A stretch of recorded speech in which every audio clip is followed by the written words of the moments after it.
हाय दोस्तों, आप सभी का सर्वशाह यूपीएससी में एक बार फिर से स्वागत करता हूं। और मैं आपको पढ़ा रहा था भारत का भूगोल के बारे में, इंडियन ज्योग्राफी के बारे में, जो एग्जाम में बहुत ज़रूरी है। डी ट्रिपल एस पी के किसी भी एग्जाम में इस तरह के क्वेश्चन आते हैं, जो आज शुरू करने वाले थे भारत की नदियों के बारे में। ठीक है, भारत की नदी के बारे में आज शुरू करने वाले हैं, ताकि आपको सबको सही से समझ में आ जाए चीज़ें क्या हैं, कैसी हैं, इस तरह की बातें। ठीक, तो चलिए आज हम बगैर टाइम खराब किए, बगैर टाइम पूरा कि इधर उधर किए, हम आपको डायरेक्ट टॉपिक पे लेकर के आते हैं। मेरा विश्वास टॉपिक पे सिर्फ रहता है, ताकि आपको सब समझ में आता रहे चीज़ें क्या हैं। तो एक नदी है सिंधु नदी, जो बहुत ही महत्वपूर्ण है भारत के लिए भी। और वैसे भी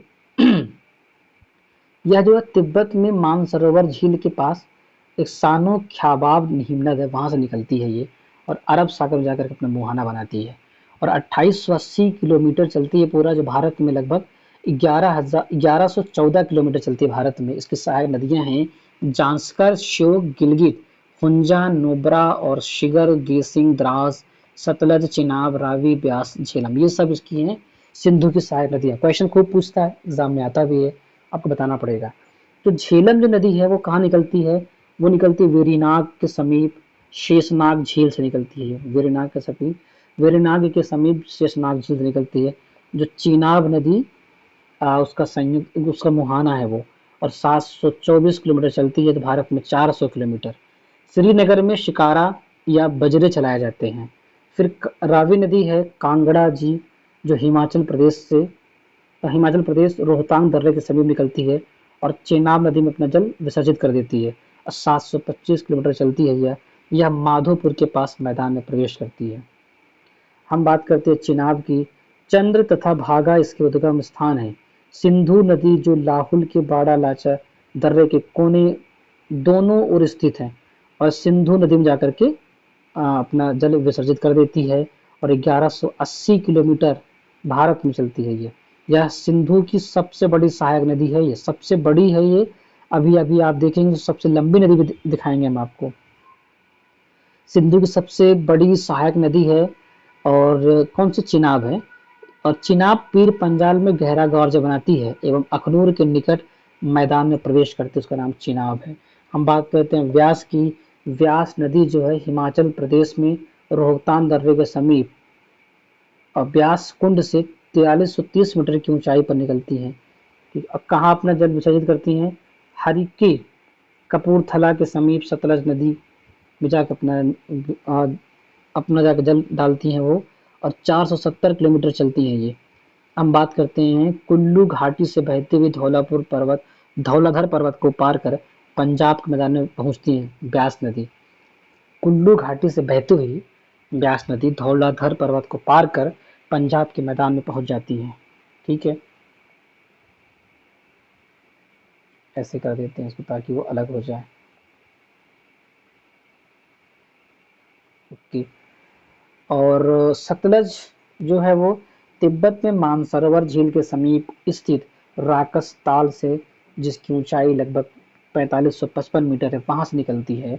और उच्च शरीफ यानी पाकिस्तान से लगभग 17 किलोमीटर उत्तर में चेनाब में जाके मिल जाती है। और लगभग 1500 मीटर किलोमीटर या भारत में 1050 किलोमीटर चलती है ये। और सतलज नदी जो है ना, वो शिपकीला दर्रे से होकर भारत के हिमाचल प्रदेश राज्य के किन्नौर जिले में प्रवेश करती है। सिंधु नदी की 5 प्रमुख सहायक नदियों में सबसे लंबी है। देखा, बोला ना आपसे, ये सतलज है जो सबसे लंबी है। और अभी चिनाब देखा जो सबसे बड़ी थी। अब लंबी और बड़ी में अंतर तो हम आपको आगे बताएंगे किसी दिन।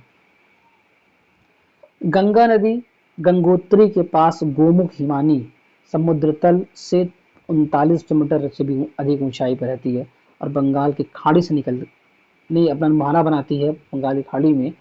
और ये निकलती है गंगोत्री के पास गोमुख हिमानी से, और बंगाल की खाड़ी में अपना मुहाना बनाती है जहाँ पे। और 2525 किलोमीटर चलती है ये भारत में। जो गंगा, भागीरथी एवं अलकनंदा नदियों का सम्मिलित नाम है। भागीरथी और अलकनंदा नदी जब दोनों आपस में मिलती हैं, तब गंगा बनता है। हम यमुना की बात करते हैं तो बंदरपूछ के पश्चिमी ढाल पर स्थित है यमुनोत्री हिमानी, वहां से निकलती है। और प्रयाग में गंगा में जाके मिल जाती है। प्रयागराज है, प्रयाग इलाहाबाद में। गंगा में जाके मिल जाती है और 1375 किलोमीटर चलती है। इसकी सहायक नदी यमुना की सहायक नदी कौन है? चंबल, बेतवा, केन। ये तीनों नदियां दक्षिण से यमुना में मिलती हैं, दक्षिण यानी नीचे से मिलती हैं। हम बात करते हैं चंबल की, जो मध्य प्रदेश के मऊ के समीप, मध्य प्रदेश में मऊ के समीप स्थित पाव जाना पाव पहाड़ी सिगार चौरी चोटी से निकलती हैं। और इटावा उत्तर प्रदेश से 380 है या 80 है, किसकी बात करें? चंबल की बात करें हम ना। तो चंबल जो है ना वो 38 किलोमीटर चलती है, सिर्फ 38 किलोमीटर दूर यमुना में जाकर मिल जाती है ये। ठीक है, सिर्फ 38 किलोमीटर दूर जाकर यमुना में मिल जाती है। अब आगे देखते हैं, और ये 995 किलोमीटर चलती है ये। देश के सबसे गहरे खड्डों का निर्माण चंबल करती है। इसकी सहायक नदियां हैं काली, सिंध, पार्वती, सिप्ता, बनास, कुरल, बामनी एवं मेज। ये सब इसकी सहायक नदियां हैं ये। हम बात करते हैं रामगंगा की, जो नैनीताल के समीप मुख्य हिमालय श्रेणी, थोड़ा सा इसको और बढ़ा देते हैं, मुख्य हिमालय श्रेणी का दक्षिणी भाग है, जो कन्नौज के निकट गंगा नदी में जाके मिलती है ये। और 996 किलोमीटर चलती है। खोन इसकी प्रमुख सहायक नदी है, रामगंगा की खोन। शारदा कहिए या काली गंगा कहिए, इसको दोनों एक ही नाम है ये। कुमाऊं हिमालय का मिलाम हिमनद है, वो वहां से निकलती है ये। और बहराम घाट के समीप घाघरा नदी पे जाकर के ये मिल जाती है। ये अपना जो है अपना जल विसर्जित कर देती है वहां पे। और इसकी दूरी कितनी चलती है? वो 602 किलोमीटर। इसकी सहायक नदियों में है सरमा, लिसार, सरयू या पूर्वी रामगंगा या चौकिया, ये सब चीजें हैं वहां बहती है। ठीक है, हम बात करते हैं घाघरा या करनाली या कौरियाला नदी। नेपाल में तकलाकोट से 37 किलोमीटर उत्तर पश्चिम में, अब ये थोड़ा सा मपसातुंग हिमानी है, मपसातुंग हिमानी है। और सारण तथा बलिया जिले की सीमा पर गंगा नदी में मिल जाती है ये। 1080 किलोमीटर चलती है। शिवालिक को पार करते समय शीश पानी नामक 180 मीटर गहरे खड्ड का निर्माण करती है। काली नदी, चौकिया तथा छोटी गंगा इसकी सहायक नदियां हैं।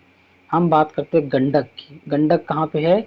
और नेपाल में शालिग्राम व मैदानी भाग में नारायणी, नेपाल से निकलती है और पटना के समीप गंगा में जाकर के मिल जाती है। और भारत में लगभग 425 किलोमीटर चलती है ये। और गंडक की सहायक नदियों में काली गंडक, त्रिशूली गंगा है। इसमें मिलने वाले गोल गोल पत्थरों को शालिग्राम कहा जाता है। हम बात करते हैं कोसी नदी की, जो गोसाई थान चोटी के उत्तर में निकलती हैं और कारागोला के दक्षिण पश्चिम में गंगा नदी में आके मिल जाती हैं ये। और 730 किलोमीटर चलती हैं ये।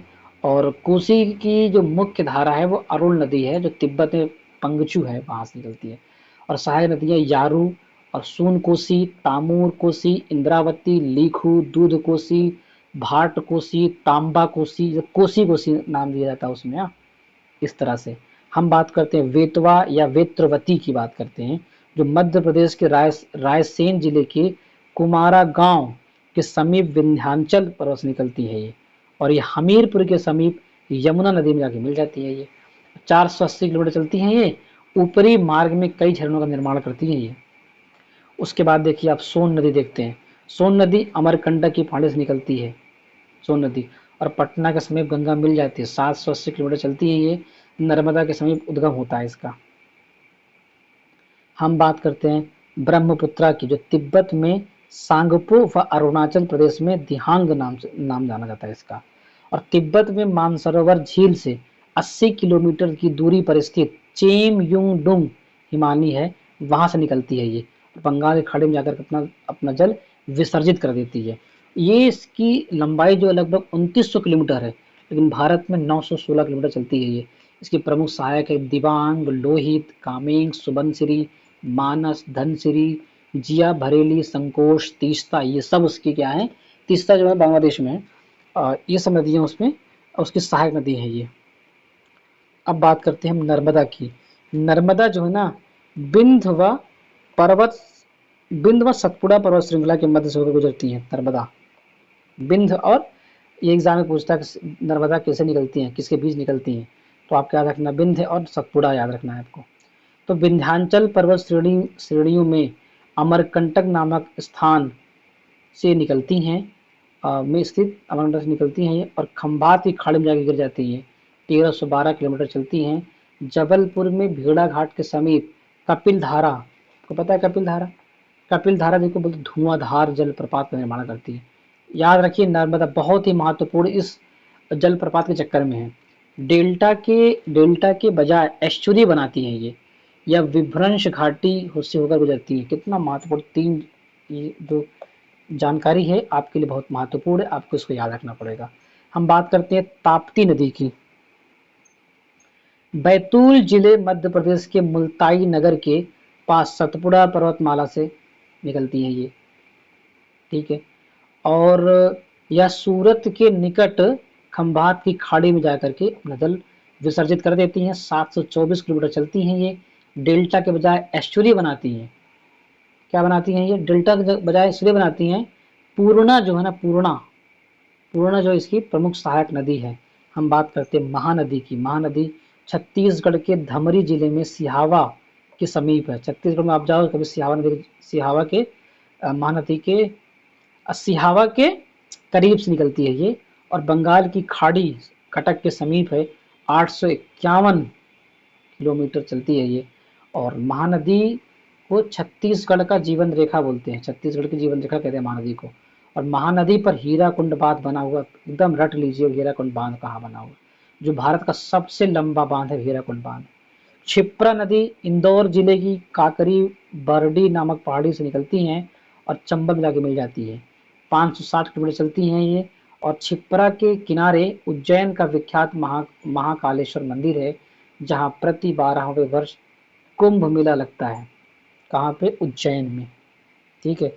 अब हम बात करते हैं माही नदी की। धार जिला मध्य प्रदेश के अमझोरा में मेहद झील है, जो खंबात की खाड़ी है। 585 और माही पर बजाज सागर बांध बनाया गया है। कर्क रेखा को 2 बार काटती है ये। कौन? माही काटती है। लूनी नदी अजमेर जिले में स्थित नाग पहाड़ जो अरावली पर्वत है, या पुष्कर के समीप 2 धाराओं सरस्वती और सागरमती के रूप में उत्पन्न होती है, जो गोविलगढ़ के निकट आपस में मिल जाती हैं। उसका नाम लूनी नदी है। और कच्छ के रन में अपना जल उसी में गायब हो जाती है। 320 किलोमीटर चलती है, उसके बाद खत्म हो जाती है। और लूनी भारत की एकमात्र अंतर्वाही नदी है, याद रखिएगा, लिख लीजिए कहीं पर। जोवाई, सुकरी, जाजोरी जाजोरी जाजोरी इसकी प्रमुख सहायक नदियां हैं। यानी 3 नदी भी इसकी प्रमुख सहायक है, जिसका पानी इसमें बहता रहता है। सोम नदी की बात करिए आप, तो उदयपुर जिले के बीछा मेड़ा नामक स्थान से पर निकलती है ये, और बेड़ेश्वर बेड़ेश्वर के समीप माही नदी में जाके मिल जाती है ये। और जोखम, गोमती, सारणी इसकी सहायक नदियां हैं। हम बात करते हैं साबरमती की। जय समुद्र झील अरावली पर्वत से निकल करके खंभात की खाड़ी में जाके मिलती है, जो 371 किलोमीटर चलती है ये। बनास अर्थात वन की आशा, बनास का मतलब होता है वन की आशा, जो अरावली की खमनोर पहाड़ियों में कुंभलगढ़ के पास वेरों का मठ नामक स्थान से निकल करके ये निकलती हैं। और ये चंबल या सवाई माधोपुर के रामेश्वर स्थान पर जाकर के अपना जल डाल देती है। 512 किलोमीटर चलती हैं यह। और बनास एकमात्र ऐसी नदी है जो संपूर्ण चक्र राजस्थान का ही पूरा करती है। संपूर्ण राजस्थान को पूरा चक्कर लगा देती है। इसकी सहायक नदियाँ बेड़च, कोठारी, मानसी खीरी, मोरेल है। ये कभी भी एग्जाम में आ सकता है, किसी भी एग्जाम में आ सकता है, पूछता खूब है ये सब एग्जाम में। अब बात करते हैं हम बाण गंगा की, जो बैराठ की पहाड़ी जयपुर से निकलती है और यमुना फतेहाबाद के मतलब आगरा में फतेहाबाद है के समीप अपना जल डाल देती है। और 378 किलोमीटर चलती है ये। बाण गंगा पर जमवारा जमवारा जमुआ रामगढ़ के पास बांध बनाकर जयपुर को पेयजल की आपूर्ति की जाती है। कितना महत्वपूर्ण है देखिए बाणगंगा। हम बात करते हैं कृष्णा की। ये बहुत महत्वपूर्ण नदी है। महाबलेश्वर के समीप पश्चिमी घाट पहाड़ पश्चिमी घाट पहाड़ बंगाल की पश्चिमी घाट ऐसे करो यार इसको, पहाड़ से निकलती हैं जो बंगाल की खाड़ी में अपना जल विसर्जित करती हैं और 1401 किलोमीटर चलती है। इसकी सहायक नदियाँ यानी कृष्णा की सहायक नदी कौन कौन सी है?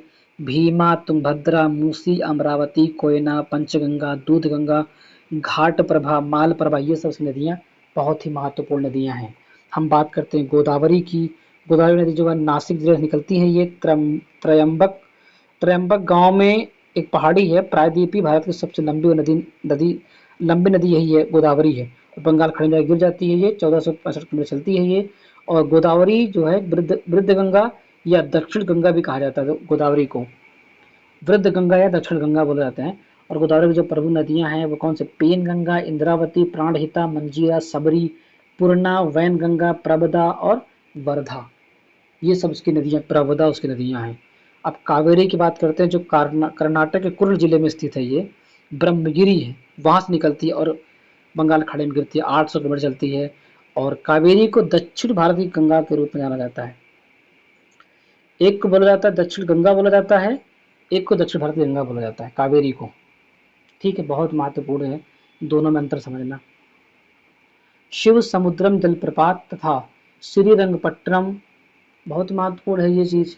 एवं एवं शिव समुद्रम द्वीपों की उपस्थिति इसका महत्व बढ़ा देती है। इसकी सहायक नदी बाएं से अगर देखेंगे आप तो हेमावती, शिमसा, अर्कावती, और दाएं से देखेंगे तो काबिनी करके है वो, काबिनी, इसमें आगे मत लगा देते, काबिनी, भवानी, नोय्यल और अमरावती है ये। हम बात करते हैं शरावती नदी की। बहुत ही महत्वपूर्ण नदी है शरावती। ठीक है, कर्नाटक के शिवमोग्गा जिले से की तीर्थ हल्ली के पास निकल करके तालुक में अंबुनार तीर्थ नामक स्थान निकलती है और होन्नार के पास अरब सागर में गिर जाती है। 128 किलोमीटर चलती है ये। और शरावती पूरी तरह कर्नाटक में बहती है। जो जोग जलप्रपात बहुत महत्वपूर्ण, इसीलिए उसको लिखा गया है ये, इसी जोग के लिखा है, जोग जलप्रपात इसी पर नदी पर है, इसीलिए तो फैक्ट डाला ही है गया है उसको। हम बात करते हैं तुंगभद्रा की। कर्नाटक में पश्चिमी घाट पहाड़ की गंगा मूल चोटी से तुंगा तथा समीप के ही काडूर से भद्रा नदी का उद्गम होता है और एक कृष्णा नदी में जाकर के मिल जाती हैं। 331 किलोमीटर चलती हैं ये। और तुंगभद्रा की प्रमुख सहायिका कौन सी है? कुमुदवती है, वर्धा है, मगारी और हिंद है। हम बात करते हैं पेन्नार की। किसकी बात करते हैं? पेन्नार की बात करते हैं। तो पेन्नार जो है नंदी दुर्ग श्रेणी की चिन्ना केसावा पहाड़ी कर्नाटक से निकलती है और बंगाल की खाड़ी में अपना जल विसर्जित करती है। 597 किलोमीटर चलती है ये। और पेन्नार की सहायक नदियाँ कौन सी है? पापहनी और चित्रावती हैं। पेन्नार की आप दो नदियाँ देख सकते हैं, पापहनी और चित्रावती। हम बात करें दक्षिणी टोन्स की बात करते हैं। कैमूर पहाड़ियों में स्थित तमसा कुंड जलाशय सिरसा के समीप गंगा नदी में कैमूर पहाड़ियों में स्थित तमसा कुंड जलाशय से निकलती हैं ये। और सिरसा के समीप गंगा नदी में मिल जाती हैं जाकर के। 265 किलोमीटर में ये चलती हैं। और दक्षिणी टोन्स पर बिहार प्रपात स्थित है। अब आपसे क्या करेगा ना, बिहार प्रपात को नाम दे करके बिहार की कोई चीज पूछ लेगा जो आपको बताना पड़ेगा। और कैमूर पहाड़ी आपको कहाँ पे, आपको पता ही है कहाँ पे, सिरसा कहाँ पे आपको बताइए, सब बिहार में।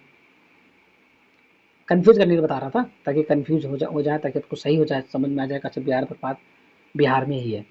पेरियार जो है ना, पेरियार झील से निकलती है और यह नदी केरल में प्रवाहित होती है। केरल में कहाँ है? पेरियार है। और उमियम देखिए, उमियम उमियम झील से निकलती है, मेघालय में है और एक छोटी नदी है ये। हुगली कहाँ निकलती है? हुगली जो है गंगा की एक शाखा है जो धुलिया के दक्षिणी गंगा से निकलती है और बंगाल की खाड़ी में अपना जल विसर्जित कर देती है। और हुगली, सॉरी हुगली था, हुगली, हुगली की प्रमुख सहायक नदी कौन है? जलांगी है। यह भारत में सबसे ऊंची ज्वार भित्ति वाली नदी है। ये बहुत महत्वपूर्ण है, ज्वार भित्ति वाली नदी है ये। और इसका नदी मुख भारत की नदियों में सबसे बड़ा है। हम बात करते हैं वहीं वैगई की, तो कंडन या मणिकन्नूर पश्चिमी घाट में मदुरई के समीप तमिलनाडु से निकलती है और बंगाल की खाड़ी में जल विसर्जित करती है। 288 किलोमीटर चलती है ये। और वैगई की सहायक नदियाँ कौन सी हैं? कुमम है, वर्षानाड है, सरिलियार है, तेवियार है, वराह है तथा मंगलार है ये। ठीक है। पंचनद नाम पंजाब की 5 मुख्य नदियों सतलुज, व्यास, रावी, चेनाब और झेलम को दिया जाता है, जिसका नाम है पंचनद। सतलुज पंजाब की नदियाँ सतलुज, व्यास, रावी, चेनाब और झेलम को दिया जाता है। और नदी की लंबाई भारत की भौतिक पर्यावरण वर्ग 11 एनसीईआरटी के प्रश्न 3 से ली गई है। मतलब कि ये भी नहीं है कोई इधर से लिया गया है, बता दिए कहाँ से लिया गया है वो। ठीक है। इधर देखिए, चिनाब नदी सिंधु की सबसे बड़ी सहायक नदी मानी जाती है, चिनाब नदी। ठीक है। लेकिन सतलुज नदी सिंधु की सबसे लंबी नदी है। माना जाता है चेनाब, लेकिन है सतलुज। तो सबसे बड़ी का अर्थ है जल प्रवाह और जल ग्रहण क्षेत्र से, जबकि सबसे लंबी का अर्थ है कुल लंबाई से। बड़ा मतलब जिसका जल प्रवाह ज्यादा है वो, तो ये सबसे बड़ी सहायक कौन? चिनाब हो जाएगी। और सबसे लंबी कौन सी हो जाएगी? वो सतलुज हो जाएगी। मतलब ये लंबी जा रही, लंबी जा रही, लंबी जा रही, ये लंबी जा रही है, बहुत लंबी चली जा रही है, ये सतलुज हो गई। लेकिन चिनाब जो है ना, ये ऐसे जा रही है, चिनाब ऐसे करके ये बहुत भारी जा रही है, खूब बीच में खूब ज़्यादा जगह है, तो चिनाब हो गई वो। तो सतलुज छोटी वाली और चिनाब मोटी वाली। ठीक है। चिनाब सबसे बड़ी, बड़ी करते क्या होगा? जल प्रवाह और जल ग्रहण से है। उत्तराखंड के उत्तरकाशी जिले में 3900 मीटर की ऊंचाई पर गोमुख के निकट गंगोत्री हिमानी गंगा का उद्गम है। यहाँ इसे भागीरथी कहते हैं। ये गंगा की मुख्य धारा है। अलकनंदा का उद्गम स्रोत बद्रीनाथ के ऊपरी सत्तोपथ हिमानी से होता है, जिसका नाम अलकापुरी हिमनद है। और अलकनंदा धौली और विष्णु गंगा धाराओं से मिलकर बनती है, जो जोशी मठ या विष्णु प्रयाग में मिलती है। और अलकनंदा की एक अन्य सहायक नदी है पिंडार है, जो इसे कर्ण प्रयाग से मिलाती है। और अलकनंदा में महासीर नाम की मछली होती है और इसका निवास नदी के निचले हिस्से में होता है, किंतु अंडा देने के लिए ऊपर आ जाती है। इसका नाम महासीर, बहुत पूछता है एग्जाम में महासीर नदी, महासीर मछली को पूछता है। आइए अब जो वो पंच प्रयाग उसको देख लेते हैं। सबसे पहले विष्णु प्रयाग को देखते हैं, जो धौली और विष्णु गंगा का संगम है ये। और कर्ण प्रयाग किसका संगम है? अलकनंदा और पिंडार का है। और हम बात करते हैं अब इसकी बात करते हैं रुद्रप्रयाग का, तो अलकनंदा और मंदाकिनी का। और देवप्रयाग में अलकनंदा और भागीरथी संगम है। अलकनंदा और मंदाकिनी या काली गंगा के संगम पर रुद्रप्रयाग स्थित है।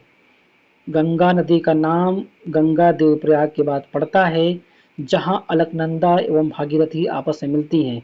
गंगा हरिद्वार के निकट मैदानी भाग में प्रवेश करती हैं। यहाँ से पहले दक्षिण की ओर, फिर दक्षिण पूर्व की ओर, फिर पूर्व की ओर बहती हैं। गंगा नदी बांग्लादेश में पद्मा के नाम से जानी जाती है।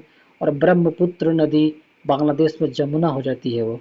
और पावना के पूर्व गोलुंडो घाट के पास पद्मा मिल जाती है। कौन सी नदी? ब्रह्मपुत्र और गंगा। पद्मा मिल जाती है, इसकी सम्मिलित धारा को पद्मा कहते हैं। आगे बहती हुई जब यह नदी चांदपुर के उत्तर पहुंचती है, तो मेघना इससे आकर मिलती है, तब इसका नाम बना था मेघना। नाम से बहती हुई कई जल वितरिकाओं में बटती हुई समुद्र मिल जाती है। मेघना की सहायक नदी बराक नदी है। उद्गम मणिपुर की माउंट जानपो पहाड़ी है। हम बात करते हैं ब्रह्मपुत्र नदी की। यारलुंग जांगबो नदी चेमजुंगडुंग हिमालय से निकलती है। यह हिमानी मानसरोवर झील के दक्षिण पूर्व में लगभग 80 किलोमीटर की दूरी पर स्थित है। तिब्बत में इसे सांगपो, बांग्लादेश में जमुना, अरुणाचल प्रदेश में से दिहांग, असम में से ब्रह्मपुत्रा कहते हैं। अरुणाचल प्रदेश में सादिया कस्बे के पश्चिम में यह नदी भारत में प्रवेश करती है। यह एक पूर्ववर्ती नदी है। इसके बाएं तट की प्रमुख सहायक नदियां कौन सी हैं? बूढ़ी दिहिंग, धनसरी और कलंग। जबकि दाएं तट पर मिलने वाली प्रमुख सहायक नदियां कौन है? सुबनसिरी, कामेग मानस संकोश, ये सब है। सुबनसिरी का उद्गम जो है ना तिब्बत में है और यह भी एक पूर्ववर्ती नदी है। ब्रह्मपुत्र नदी फिर बांग्लादेश में गोलपारा के पास प्रवेश करती है, परंतु बांग्लादेश में प्रवेश करने से पहले धुबरी यानी असम के समीप यह नदी दक्षिण की ओर 90 डिग्री मुड़ जाती है और दक्षिण की ओर बहती है। बांग्लादेश में तीस्ता नदी इसके दाहिने किनारे पर मिलती है और इसके बाद यह जमुना कहलाती है। अंत में यह नदी पद्मा के साथ मिलकर बंगाल की खाड़ी में गिर जाती है। कौन? सुबनसिरी। चंबल राजस्थान की एकमात्र ऐसी नदी है जो साल भर बहती है। यह चौरासीगढ़ इन चित्तौड़ के पास राजस्थान में प्रवेश करती है और इस नदी पर भैंसरोडगढ़ चित्तौड़ के पास प्रख्यात चूलिया जलप्रपात चंबल पर है। पूरी तरह राजस्थान में बहने वाली बनास नदी पर बीसलपुर बांध स्थित है जो राजस्थान के लिए महत्वपूर्ण जलाशय है। बनास बीसलपुर बांध। सिंधु नदी भारत में लद्दाख के लेह जिले से होकर बहती है। भारत व पाकिस्तान सिंधु नदी जल समझौता संधि 1960। भारत और पाकिस्तान सिंधु नदी जल समझौता संधि 1960 के अनुसार भारत इस नदी यानी किस नदी? सिंधु नदी पर नदी प्रक्रम यानी सिंधु नदी एवं उसकी सहायक नदी झेलम एवं चिनाब के संपूर्ण जल का केवल 20% जल उपयोग कर सकता है। कौन? भारत कर सकता है। झेलम एवं चिनाब का।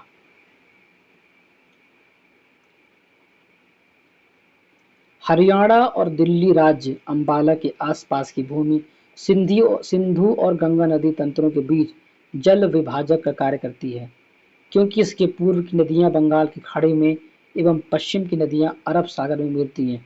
अंबाला से सुंदरवन तक मैदान लगभग 1800 किलोमीटर फैला हुआ, लेकिन इसके ढाल में गिरावट मुश्किल से लगभग 300 मीटर का है। रायगढ़ एवं रत्नागिरी के बीच सावित्री नदी बहती है जो इन दोनों स्थानों की सीमा रेखा का निर्धारण करती है। वंशधारा नदी ओडिशा के कालाहांडी जिले से निकलती है जो गोदावरी एवं रिपिकुल्या नदी के बीच बहते हुए बंगाल की खाड़ी में गिरती है। गोदावरी नदी का जल ग्रहण क्षेत्र भारत के 7 राज्यों महाराष्ट्र, तेलंगाना, छत्तीसगढ़, मध्य प्रदेश, आंध्र प्रदेश, कर्नाटक और उड़ीसा में विस्तृत है। बराक नदी जो है ना वो मणिपुर हिल के माउंट जानपो से निकलती है।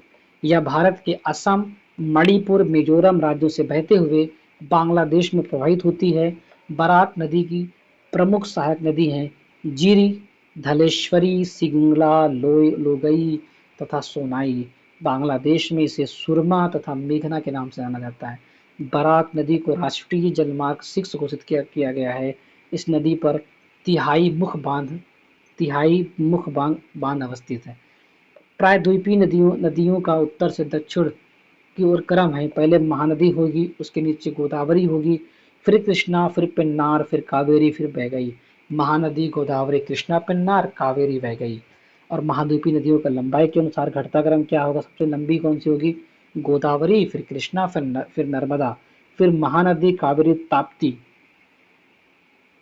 16 सितंबर 2015 को आंध्र प्रदेश सरकार द्वारा लिए गए महत्वपूर्ण निर्णय के अंतर्गत दक्षिण भारत की 2 बड़ी नदियों गोदावरी और कृष्णा को जोड़ने का कार्य किया गया। इसके अंतर्गत परीक्षण के तौर पर आंध्र प्रदेश के गोदावरी जिले इब्राहीमपट्टनम नामक स्थान से पहली बार गोदावरी नदी के 600 क्यूसेक पानी को पोलावरम नहर द्वारा विजयवाड़ा जिले में कृष्णा नदी तक पहुंचाया गया। यह पोलावरम विजयवाड़ा लिंक परियोजना आंध्र प्रदेश के कृष्णा एवं गुंटूर जिलों में पानी की कमी का सामना कर रहे किसानों के लिए लाभकारी मानी जा रही है। कितना महत्वपूर्ण काम हुआ है। गोवा में 2 महत्वपूर्ण नदियां हैं, एक मांडवी है, एक जुगारी है। जो मांडवी नदी है वो कर्नाटक में पश्चिमी घाटी ढलानों में उत्पन्न होती है और केरल की सबसे बड़ी नदी जो भरतपुझा है वो अन्नामलाई पहाड़ियों से निकलती है। इसे पोनानी के नाम से जाना जाता है। पेरियार केरल की दूसरी सबसे बड़ी नदी है। केरल की पाम्बा नदी जो है वेम्बनाड झील में गिरती है। किसमें? वेम्बनाड झील में गिर जाती है जाकर के ये। ठीक है।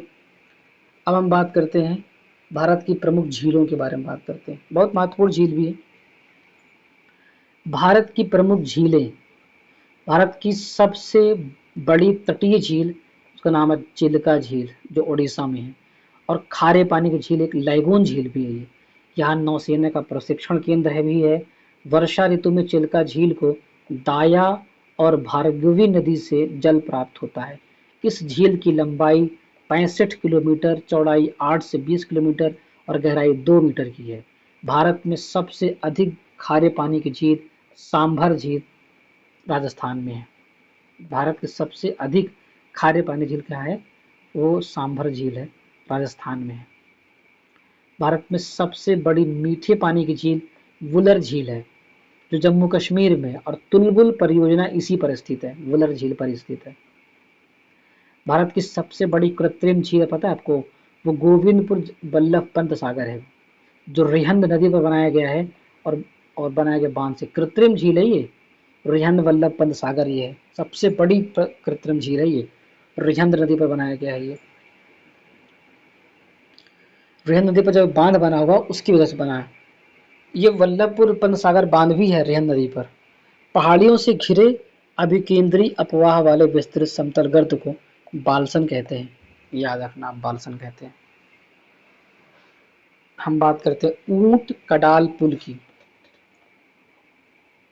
ऊंट कडाल पुल डल झील के बीच में स्थित है और इसका अधिकांश भाग निशाल बाग में पाया जाता है। अधिकांश भाग कहाँ मिलेगा आपको, निशात बाग में पाया जाता है, निशात बाग में पाया जाता है। और डल झील को श्रीनगर के आभूषण के नाम से भी जाना जाता है। डल झील को भारतीय राष्ट्रीय कला एवं सांस्कृतिक धरोहर ट्रस्ट ने जर्मनी की सहायता से 17वीं शताब्दी के ऊंट कडाल पुल को पुनरुद्धार करने का फैसला लिया था।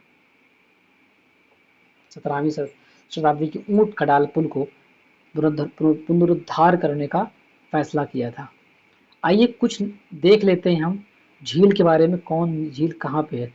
तो सबसे पहले हम देखेंगे कौन सा झील, जम्मू कश्मीर की झील देखेंगे, फिर उत्तराखंड की झील, फिर तमिलनाडु सिक्किम की झील, फिर राजस्थान की, फिर मणिपुर की, तमिलनाडु, तेलंगाना, आंध्र प्रदेश, उड़ीसा, महाराष्ट्र, केरल, हिमाचल प्रदेश, मध्य प्रदेश। झीलें हैं, बहुत महत्वपूर्ण है, आपको पता है।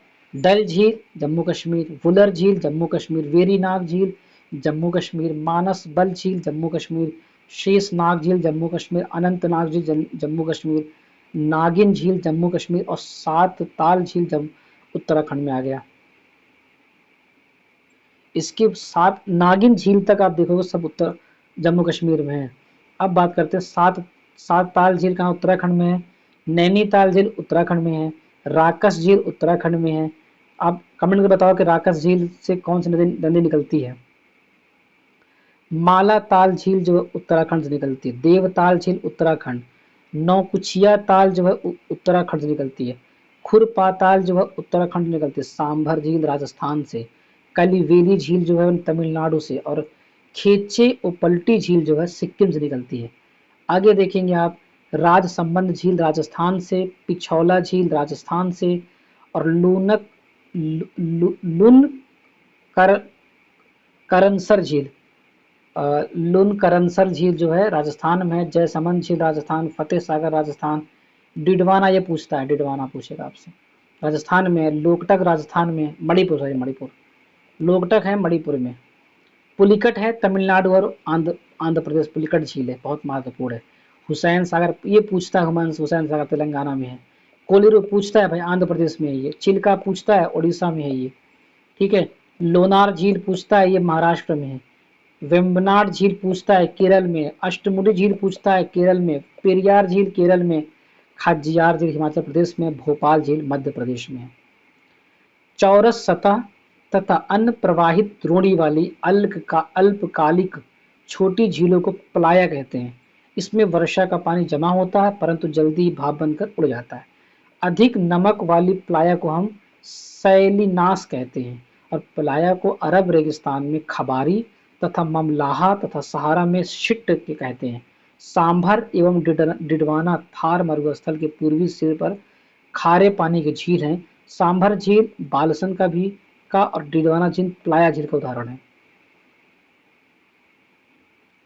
भारत में सबसे अधिक ऊंचाई पर स्थित झील गुरु डोंगमाल झील है, जो समुद्र तल से लगभग 5,430 किलोमीटर 30 मीटर है। ये लगभग 17,800 फीट की ऊंचाई पर स्थित है। झील का नाम गुरु पद्म संभव यानी गुरु रिनपोछे के नाम पर पड़ा है। यह झील सिक्किम से उत्तर सिक्किम जिले में स्थित है। चोलाम झील, जिसे सोलहामो झील भी कहा जाता है, भारत की दूसरी सबसे अधिक ऊंचाई पर स्थित झील है, जिसका समुद्र तल से ऊंचाई लगभग 5,330 मीटर है। यह भी सिक्किम के उत्तर सिक्किम जिले में स्थित है। तीस्ता नदी का स्रोत जो है चोलामो झील ही है। महाराष्ट्र के बुल्ढाना जिले में स्थित लोनार झील ज्वालामुखी उद्गार से बनी झील है। यह एक क्रेटर झील भी है। उकाई गुजरात में ताप्ती नदी पर स्थित मानव निर्मित झील है। ये राणा प्रताप सागर व जवाहर सागर राजस्थान एवं गांधी सागर मध्य प्रदेश चंबल नदी पर स्थित झीलें हैं। भोपाल झील को परमार झील के राजा भोज ने बेतवा नदी के प्रवाह को रोकने के लिए बनवाया था। आप इसको थोड़ा सा देख लीजिए। भोपाल झील को परमार वंश के झील के राजा भोज ने, जो राजा भोज थे ना, परमार वंश के थे ये, और बेतवा नदी के प्रवाह को रोकने के लिए बनाया था। कौन सा? भोपाल झील। इसका क्षेत्रफल 31 वर्ग किलोमीटर है। झील के बीच में शाह अली शाह रहमतुल्लाह का मकबरा भी है। झील के बीच में ही है, भोपाल झील के बीच में। अब हम बात करते हैं नागार्जुन सागर की, जो नालकोंडा जिला तेलंगाना तथा गुंटर जिला आंध्र प्रदेश कृष्णा नदी पर, निजाम सागर मंजरा नदी पर, तुंगभद्रा नदी पर मानव निर्मित है। ये बहुत ही महत्वपूर्ण है। ये नागार्जुन सागर नालकोंडा जिला तेलंगाना तथा गुंटूर जिला आंध्र प्रदेश में स्थित है। और कृष्णा नदी पर नागार्जुन सागर जो कृष्णा नदी पर, निजाम सागर मंजरा नदी पर, तुंगभद्रा नदी पर मानव निर्मित झीलें हैं। ये सब ये मानव निर्मित बहुत इंपॉर्टेंट ये हो जाती है एग्जाम में पूछने के लिए, ये सब चीजें जो मानव निर्मित होती हैं। तो मंजरा नदी पर व तुंगभद्रा जो है तुंगभद्रा नदी पर मानव निर्मित झील है।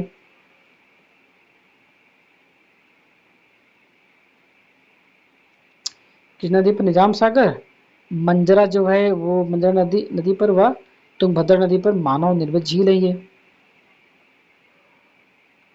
आगे देखते हैं थोड़ा सा और। लोकटक झील जो है ना, मणिपुर यानी पूर्वोत्तर भारत में मीठे पानी की सबसे बड़ी झील है ये। इस झील में किबुल लामजाओ नाम का तैरता हुआ राष्ट्रीय पार्क भी है। हुसैन सागर झील हैदराबाद व सिकंदराबाद के मध्य स्थित है। पश्चिमी तट पर स्थित वेम्बनाड झील केरल में एक लैगून झील है। इसी झील में वेलिंगटन द्वीप है, जहां पर राष्ट्रीय नौकायन प्रतियोगिता होती है। पूर्वी तट पर स्थित पुलिकट झील भारत की दूसरी सबसे बड़ी खारे पानी की लैगून झील है। इसका 84% भाग आंध्र प्रदेश में एवं 16% भाग तमिलनाडु में पड़ता है। उसके बाद बैरियर टापू जिसका नाम श्रीहरिकोटा है, इसे बंगाल की खाड़ी से अलग करता है। श्रीहरिकोटा द्वीप पर सतीश धवन उपग्रह प्रक्षेपण केंद्र है। पुलिकट झील के जल का मुख्य स्रोत अरानी, कारंजी एवं स्वर्णमुख नदियां हैं। बकिंघम नहर पुलिकट झील के पश्चिम हिस्से में है और पुलिकट झील के आंध्र प्रदेश वाले हिस्से में 1976 ईस्वी में एवं तमिलनाडु तिरुवल्लुर जिला वाले हिस्से में 1980 ईस्वी में एक पक्षी अभ्यारण्य स्थापित किया गया। बहुत महत्वपूर्ण हो गया पुलिकट झील इस चक्कर पक्षी अभ्यारण्य चक्कर में। एशिया की सबसे मीठे पानी की झील गोखुर झील कांवर झील है ये, जो बूढ़ी गंडक नदी के घुमावदार होने के कारण बनी है ये। हम बात करते हैं भारत के प्रमुख जलप्रपात, बहुत महत्वपूर्ण, एक क्वेश्चन आने समय हमेशा रहती है। कुंचिकल जलप्रपात भारत में सबसे ऊंचा जलप्रपात है। कर्नाटक के वाराही नदी पर स्थित है।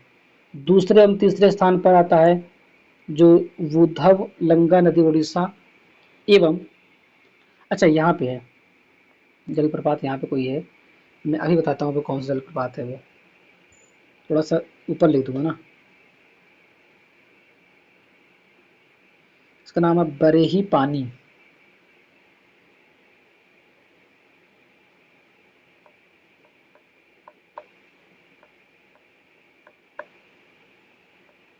बरेही पानी जो बुधवलंगा नदी उड़ीसा और नोहकालिकई मेघालय में है, और कावेरी नदी पर तमिलनाडु के होगेन नक्कल जलप्रपात तथा कर्नाटक में भारचुक्की और बालमुरी जलप्रपात अवस्थित है।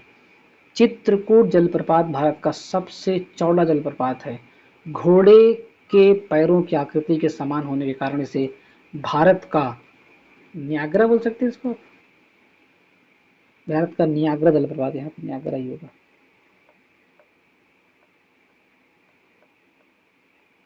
भारत का नियाग्रा जलप्रपात है। एलिफेंट जलप्रपात मेघालय में है। सहस्त्रधारा नाम से जलप्रपात उत्तराखंड व मध्य प्रदेश दोनों राज्यों में है। सहस्त्रधारा याद रखिएगा इसको, उत्तराखंड में भी है और मध्य प्रदेश में भी है। कुंचिकल वाराही नदी कर्नाटक में 455 मीटर ऊंचाई पर है। बरेही पानी जो है बुधबलंगा नदी उड़ीसा में है। नोहकलिकई जो वर्षा जल में स्थित है ये, और मेघालय में है 340 में। दूध सागर मांडवी नदी गोवा में है। जोग या गरसोप्पा शरावती नदी कर्नाटक में है। पिन्ना की यन्ना नर्मदा नदी मध्य प्रदेश में है। शिव समुद्रम कावेरी नदी कर्नाटक में। गोकक की बात करें, गोकक जो घाट प्रभा नदी कर्नाटक में। पायकारा जो है नीलगिरी क्षेत्र तमिलनाडु में है। चूलिया जो है चंबल नदी राजस्थान में। पुनासा जो है चंबल नदी राजस्थान में। बिहार जो है टोंस नदी राजस्थान में। धुआंधार जो है नर्मदा नदी मध्य प्रदेश में। हुंडुरु जो है स्वर्ग रेखा झारखंड में। चित्रकूट इंद्रावती नदी छत्तीसगढ़ में। उसके बाद आप बात करिए कि अच्छा जो जोग नदी है ना, जोग या गरसोप्पा है, उसको गांधी सागर जलप्रपात भी बोलते हैं।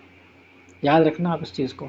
जोग कह सकते हैं, गरसोप्पा जो उसको बोलते हैं, कहीं पे है, यहाँ पे ये है ना, कहाँ चला गया जो ये, इसको गांधी सागर जलप्रपात भी कहते हैं। लिखा हुआ है जोग गरसोप्पा को गांधी सागर जलप्रपात भी कहते हैं। सोहरा चेरापूंजी का स्थानीय नाम है। सोहरा, जिसे स्थानीय लोग हमेशा से इस्तेमाल करते थे। अंग्रेजों ने इसे चेरापूंजी कर दिया था, जिसे मेघालय सरकार ने 2007 में फिर मूल नाम सोहरा वापस रख दिया। आप याद रखा, चेरापूंजी और सोहरा, ठीक है, कभी कंफ्यूज नहीं होना इन सब चीज़ों में। अब हम देखते हैं भारत की जलवायु, लेकिन हम देखेंगे अगले वीडियो में, ठीक है। अब इतना पढ़िए ध्यान से, आप समझिए सही तरीके से, फिर हम आगे बढ़ते हैं किसी और वीडियो के लिए। तब तक के लिए धन्यवाद। लाइक करिए, सब्सक्राइब करिए और वीडियो को शेयर करिए खूब ज़्यादा। फिर मिलते हैं आपको अगली वीडियो में। फिर से धन्यवाद।